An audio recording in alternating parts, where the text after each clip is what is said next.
ಪಾವಗಡ ಪಟ್ಟಣದ ಹೊಸ ಬಸ್ ನಿಲ್ದಾಣದ ಕೆಜೆಬಿ ಬ್ಯಾಂಕ್ ಪಕ್ಕದಲ್ಲಿರುವ ಬೂನ್ ಆಸ್ಪತ್ರೆಯಲ್ಲಿ ಉಚಿತವಾಗಿ ಹೆಲ್ತ್ ಕಾರ್ಡನ್ನು ಮಾಡಿಕೊಡಲಾಗುತ್ತದೆ.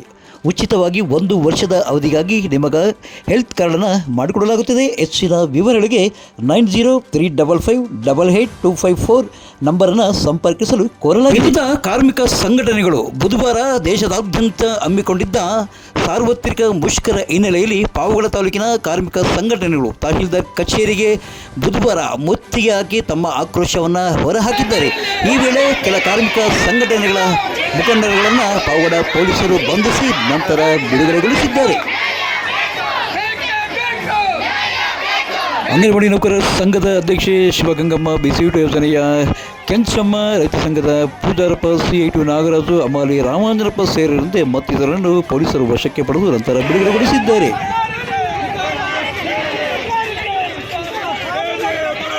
ಅಂಗನವಾಡಿ ನೌಕರರ ಸಮಸ್ಯೆಗಳ ಬಗ್ಗೆ ಮುಖಂಡೆ ವೈನಸ್ ಕೋಟೆಯ ಶಿವಗಂಗಮ್ಮ ತಮ್ಮ ಆಕ್ರೋಶವನ್ನು ಹೊರಹಾಕಿ ಕೂಡಲೇ ಸರ್ಕಾರ ಬಗೆಹರಿಸಬೇಕೆಂದು ಒತ್ತಾಯಿಸಿದ್ದಾರೆ. KYC ಆಗಿದೆಯಾ, ಆಧಾರ ವೆರಿಫೈಡ್ ಆಗಿದೆಯಾ, ತೂಕ ಪೆಂಡಿಂಗ್ ಇದೆ, ಪ್ರತಿನಿತ್ಯ ಗ್ರೂಪಲ್ಲಿ ಬರ್ತಾನೆ ಇರ್ತವೆ, ಆಗ್ತಲೇ ಇರ್ತಾರೆ, ಮಾಡ್ತಲೇ ಇರ್ತೀವಿ. ಬೆಳಗ್ಗೆಯಿಂದ ಸಂಜೆ 12 ಗಂಟೆವರೆಗೂ ಇದೇ ಕೆಲಸನೇ, ಹೇಳಕ್ಕೂ ಬರಲ್ಲಮ್ಮ. ತಹಶೀಲ್ದಾರ್ ವರದರಾಜ್ ಅವರಿಗೆ ವಿವಿಧ ಕಾರ್ಮಿಕ ಸಂಘಟನೆಗಳ ಮುಖಂಡರುಗಳು ಮನವಿ ಉತ್ತರವನ್ನು ಸಲ್ಲಿಸಿದ್ದಾರೆ. ಇನ್ನು ಇದೇ ವೇಳೆ ಪಾವಗಡ ಪೊಲೀಸ್ ಠಾಣೆಯ CPI ಸುರೇಶ್ ಗಟ್ಟಿ ಬಂದೋಬಸ್ತ್ ಇನ್ನು ಈ ಒಂದು ಮುಷ್ಕರದಲ್ಲಿ ತಾಲೂಕು CIT ಮುಖಂಡೆ ಸುಶೀಲಪ್ಪ ಆಕ್ರೋಶವನ್ನು ಹೊರಹಾಕಿ ಮಾತನಾಡಿದ ಮೋದಿ ಅವರು ಅಂಗನವಾಡಿಯವರಿಗೆ ಪೋಷನ್ ಟ್ರ್ಯಾಕರ್ ಅಂತ ಕೊಟ್ಟಿದ್ದಾರೆ. ಆ ಪೋಷನ್ ಟ್ರ್ಯಾಕರಲ್ಲಿ ಮಗುವಿನ ಫೋಟೋ ಬಿಟ್ಟು, ಮಗುವಿನ ಆಧಾರ್ ಬಿಟ್ಟು, ತಂದೆ ಆಧಾರು ಕ್ಯಾಪ್ಚರ್ ಫೋಟೋ ಎಲ್ಲ ತೆಗಿಬೇಕು. ಆದರೆ ಅವ್ರು ಕರೆನ್ಸಿನೇ ಹಾಕಿಸ್ಕೊಂಡಿರಲ್ಲ. ನಾವೇ ದುಡ್ಡು ಕೈಯಿಂದ ಹಾಕಿ ಕರೆನ್ಸಿ ಹಾಕಿಸ್ಕೋಬೇಕಾಗ್ತದೆ. ತುಂಬಾ ಕಷ್ಟ ಆಗ್ತಾ ಇದೆ. ಕ್ಯಾಪ್ಚರ್ ಫೋಟೋ ಇದ್ದರೆ ಫುಡ್ಡೇ ಕೊಡಬಾರ್ದು ಅಂತಾರೆ. ಅವ್ರು ಕೊಡ್ತಾ ಇರೋ ಫುಡ್ಡು ಚೆನ್ನಾಗಿಲ್ಲ. ಆ ಫುಡ್ಡನ್ನು ಯಾರು ತಗೊಳ್ತಾ ಇಲ್ಲ. ಬಂದು ನಮಗೆ ದಿನ ಬೆಳಗಾರೆ ಕ್ಯಾಪ್ಚರ್ ಫೋಟೋ ಬಿಟ್ಟರೆ ಬೇರೆ ವಿಷಯನೇ ಇಲ್ಲ. ಹಂಗಾಗಿದೆ. ಆ ಕ್ಯಾಪ್ಚರ್ ಫೋಟೋ ಕ್ಯಾನ್ಸಲ್ ಮಾಡಬೇಕು ಅಂತಲೇ ಇವತ್ತು ದೇಶಾದ್ಯಂತ ಕೂಡ ನಾವು ಹೋರಾಟಕ್ಕೆ ಅಂಗನವಾಡಿ ಇಳಿದಿದ್ದೀವಿ. ಆಶಾ ಕಾರ್ಯಕರ್ತರ ಗೌರವಧನ ಹೆಚ್ಚಿಸಬೇಕೆಂದು ಸಂಘದ ಮುಖಂಡರಾದ ಮೀನಾಕ್ಷಮ್ಮ, ಹರಿಹರಪುರದ ಶ್ರೀರಂಗಮ್ಮ, ಪುಟ್ಟಮ್ಮ ಒತ್ತಾಯಿಸಿದ್ದಾರೆ. ಕಾರ್ಮಿಕರನ್ನು ಪರಿಗಣಿಸಬೇಕು ಮತ್ತು ಕನಿಷ್ಠ ವೇತನ 28,000 ರೂಪಾಯಿ ಮಾಸಿಕ ವೇತನ ಮಾಡಬೇಕು. ಆಶಾ ಕಾರ್ಯಕರ್ತರನ್ನು ಅಂಗನವಾಡಿ ಬಿಸಿಯೂಟ ಇತರೆ ಫ್ಯಾಮಿಲಿ ವರ್ಕರ್ಗಳಿಗೆ ಶಾಸನಬದ್ಧ ಕನಿಷ್ಠ ವೇತನವನ್ನು ಸಾಮಾಜಿಕ ಭದ್ರತೆ ಮತ್ತು ಒದಗಿಸಿಕೊಡಬೇಕು. ಮತ್ತು ಆಶಾ ಕಾರ್ಯಕರ್ತರಿಗೆ CM ಹೇಳಿರೋಂಥ 10,000 ರೂಪಾಯಿ ಇಷ್ಟುವರೆಗೂ ಏಪ್ರಿಲಿಂದ ಕೊಡ್ತೀನಿ ಅಂತ ಹೇಳಿ ಕೊಟ್ಟಿಲ್ಲ. ಮತ್ತು ಆದೇಶದಲ್ಲಿ ನಡ್ಡಾ ಅವರು 1,000 ರೂಪಾಯಿ ಹೆಚ್ಚಿಗೆ ಮಾಡಿದ್ದೀವಿ ಕೇಂದ್ರ ಸರ್ಕಾರದ ಅದನ್ನು ಕೊಟ್ಟಿಲ್ಲ. ಆದ್ದರಿಂದ ನಮಗೆ ಅನ್ಯಾಯ ಆಗ್ತಿದೆ. ಇದರಿಂದ ನಾವು ಕೆಲಸ ಬಿಸಿಯೂಟ ಯೋಜನೆಯಲ್ಲಿ ಸರಬರಾಜಾಗುವ ಬೇಳೆಗಳು ಮತ್ತು ಗೋಧಿಯಲ್ಲಿ ಹುಳುಗಳು ಒಂದು AITCಯ ಬಿಸಿಯೂಟ ಯೋಜನೆಯ ಮುಖಂಡೆ ಸಿದ್ದಮ್ಮ ತಮ್ಮ ಆಕ್ರೋಶವನ್ನು ಹಾಕಿದ್ದಾರೆ. ಹುಳ ಬರ್ತವೆ,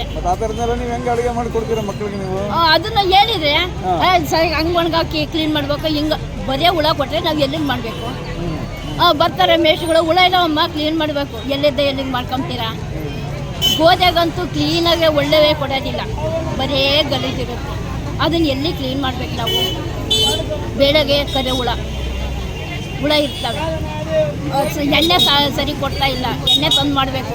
ನಾವು ತಂದು ಮಾಡ್ಕೊಂತೀವಿ, ಅಡುಗೆ ತರಬೇಕು ಅಂತಾರೆ, ದುಡ್ಡು ಹಾಕಲ್ಲ. ಮಾರ್ಷಿಗಳು ನಿಮ್ಮದಮ್ಮ ಅಂತಾರೆ, ಅವ್ರಿಗೆ ಕೇಳಿದ್ರೆ HMRದು ಅಂತಾರೆ. HMR ತರೋದಿಲ್ಲ. ಎಲ್ಲಿ ಸಾಲ್ಟೇಜ್ ಮಾಡ್ಕೋಬೇಕು? ನಮಗೆ 2 ತಿಂಗಳು ಎಣ್ಣೆನೇ ಕೊಟ್ಟಿಲ್ಲ. ಇನ್ನು ಇದೇ ವೇಳೆ AITC ಮುಖಂಡ ಬಲ್ಲೇನಹಳ್ಳಿ ರಾಮಕೃಷ್ಣಯ್ಯ ತಮ್ಮ ಆಕ್ರೋಶವನ್ನು ಹೊರಹಾಕಿದ್ದಾರೆ. ಆಶಾ ಕಾರ್ಯಕ್ಕೆ ಭದ್ರತೆ ಇಲ್ಲ, ಸರಿಯಾದ ವೇತನ ಇಲ್ಲ ಆಶಾ ಕಾರ್ಯಕರ್ತರಿಗೆ. ಹಿಂದೂಗಳು ವಿಪರೀತ 24 ಅವರ್ ಡ್ಯೂಟಿ ಮಾಡ್ತಾರೆ. ಅವ್ರಿಗೆ ಸರಿಯಾದ ರೀತಿಯಲ್ಲಿ ಅವ್ರಿಗೆ ವೇತನ ಕೊಡ್ತಾ ಇಲ್ಲ, ಮತ್ತು ಭದ್ರತೆ ಇಲ್ಲ, ಏನೂ ಇಲ್ಲ. ಕಾರ್ಮಿಕರಿಗೆ ಕೋಡು 29 ಕೋಡಿದ್ದಾವೆ, 4 ಕೋಡ್ ಅಂತ ಜಾರಿ ಮಾಡಿಸ್ ಕೇಂದ್ರ ಸರ್ಕಾರ. ಅದು ತೀವ್ರವಾಗಿ ವಿರೋಧ ಮಾಡ್ತಿದ್ವಿ. ಫಸ್ಟ್ ಯಾವ ರೀತಿ ಇದೆ ಆ ರೀತಿ ಮಾಡಬೇಕು ನಮಗೆ ಕಾರ್ಮಿಕರಿಗೆ ಅಂತೇಳಿ ಅದು ಒತ್ತಾಯ ಮಾಡ್ತಿದ್ದೀವಿ. ಕೇಂದ್ರ ಸರ್ಕಾರ ಮತ್ತು ರಾಜ್ಯ ಸರ್ಕಾರ ಕೇಳ್ತಾ ಇದ್ದೀವಿ. ಅದೇ ರೀತಿಯಾಗಿ ದಿನವಸ್ತುಗಳ ಬೆಲೆ ಏರಿಕೆ ಆಗಿದೆ. ಎಣ್ಣೆ ಬೆಲೆ, ಇಂಧನದ ಬೆಲೆ ಮತ್ತು ಪೆಟ್ರೋಲ್ ಬೆಲೆ, ಡೀಸೆಲ್ ಬೆಲೆ, ದಿನ ವಸ್ತುಗಳ ಬೆಲೆ ವಿಪರೀತ ರೇಟ್ ಆಗಿದೆ. ಆಶಾ ಕಾರ್ಯಕರ್ತರು ಹಂಗಾಗಿದೆ. ಮತ್ತು ಬಿಸಿ ಊಟವರು 6ನೇ ಗ್ಯಾರಂಟಿ ಮಾಡ್ತೀನಿ ಅಂತ ಹೇಳ್ಬಿಟ್ಟು ಮತ್ತು ಇವರು ಕಾಂಗ್ರೆಸ್ ಸರ್ಕಾರ ಹೇಳಿದರು, ಅದನ್ನೂ ಮಾಡಿಲ್ಲ, ಕೊಡ್ತಾ ಇಲ್ಲ. ಅದರಿಂದ ಇವೆಲ್ಲ ಜನಗಳಿಗೆ ದಿಕ್ಕು ತಪ್ಪಿದ್ದಾರೆ, ಕಾರ್ಮಿಕರು ದಿಕ್ಕು ತಪ್ಪಿದ್ದಾರೆ, ರೈತರಿಗೆ ದಿಕ್ಕು ತಪ್ಪಿದ್ದಾರೆ. ಅದೇ ರೀತಿಯಾಗಿ ನಾವು ಕಾರ್ಮಿಕರ ತೀವ್ರವಾಗಿ ಕಡೆಗಣಿಸಿ ತೀವ್ರವಾಗಿ ಹೋರಾಟ ಮಾಡಿದ್ದೀವಿ, ಅರೆಸ್ಟ್ ಆಗಿದ್ದೀವಿ. ಈಗ ಏನು ಮಾಡಿದ್ರು ನಾವು ಸರ್ಕಾರಕ್ಕೆ ಬಂದಟ್ಟಿದ್ದೀವಿ. ಇದು ನಮ್ಮ ತೀವ್ರ ಹೋರಾಟ ಇದೆ. ನಮ್ಮ ರೈತರ ಬಗ್ಗೆ, ಕಾರ್ಮಿಕರ ಬಗ್ಗೆ ಮಾಡಿರ್ತೀವಿ.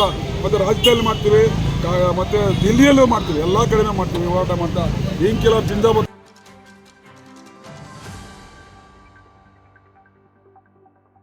ಪಾವಗಡ ತಾಲೂಕಿನ ತಾಜಾ ಸುದ್ದಿಗಳಿಗಾಗಿ ನಮ್ಮ ಚಾನಲನ್ನು ಪಾವಗಡ ಪವರ್ ನ್ಯೂಸ್ ಎಂದು ಟೈಪ್ ಮಾಡಿ, ಸಬ್ಸ್ಕ್ರೈಬ್ ಮಾಡಿ, ಜಾಹೀರಾತು ನೀಡಿ, ಪ್ರೋತ್ಸಾಹಿಸಿ, ಬೆಂಬಲಿಸಿ. ನಾನು ನಿಮ್ಮ ಸತ್ಯ ಲೋಕೇಶ್, ಸಂಪಾದಕರು, ಪಾವಗಡ ಪವರ್ ನ್ಯೂಸ್.